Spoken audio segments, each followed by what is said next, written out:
கர்த்தருக்கு ஸ்தோத்திரம். இன்றைய காலை மன்னா, உங்கள் முடிவு நல்லதாய் இருக்கட்டும். பின்பு கர்த்தர் மம்ரேயின் சமபூமியில் ஆபிரகாமுக்கு தரிசனமானார். அந்த 2 தூதரும் சாயங்காலத்திலே சோதோமுக்கு வந்தார்கள். லோத்து சோதோமின் வாசலிலே உட்கார்ந்திருந்தான். ஆதியாகமம் 18:1 மற்றும் 19:1.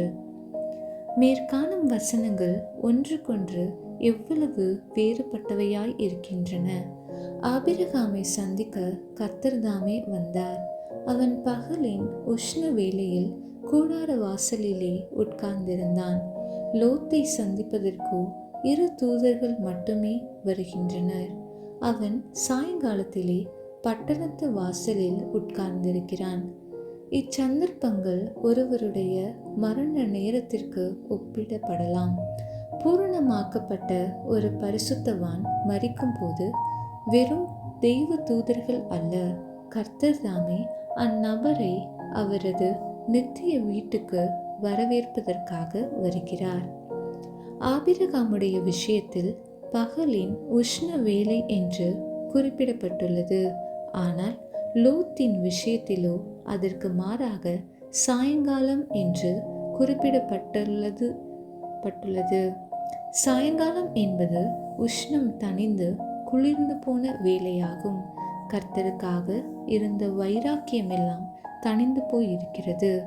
நீதியின் சூரியன் மறைந்து இருள் கவ்வும் நேரம் வந்து கொண்டிருக்கிறது. குளிர்ந்து போயிருக்கும் நிலையில் உள்ள விசுவாசிகள் பலரும் தங்களுடைய ஆவிக்குரிய ஜீவியத்தில் எவ்விதம் ஒரு வருந்தத்தக்க நிலைவரத்தில் உள்ளனர் என்பதை உணருவதில்லை.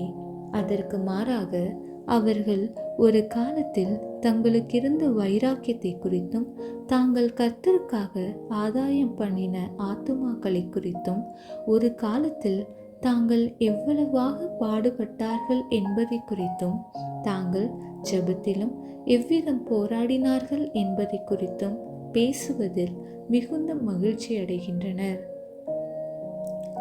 லோத்து சோதோமின் வாசலிலே உட்கார்ந்திருந்தான்.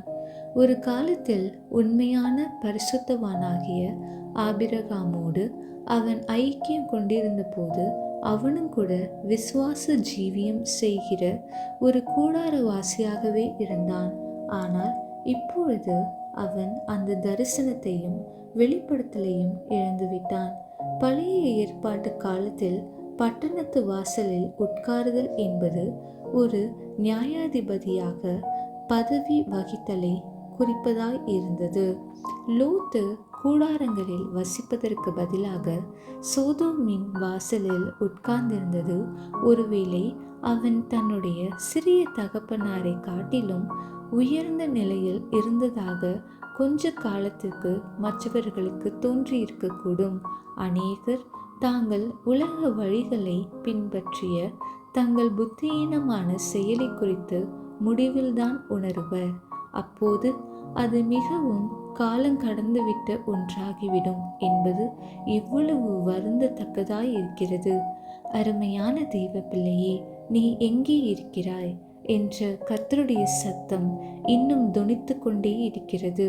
நீ ஆபிரகாமை போல பகலின் உஷ்ண வேளையில் கூடார வாசலில் உட்கார்ந்து கொண்டிருக்கிறாயா, அல்லது சாயங்காலத்தில் சோதோமின் வாசலிலே உட்கார்ந்து கொண்டிருக்கிறாயா? ஆமென்.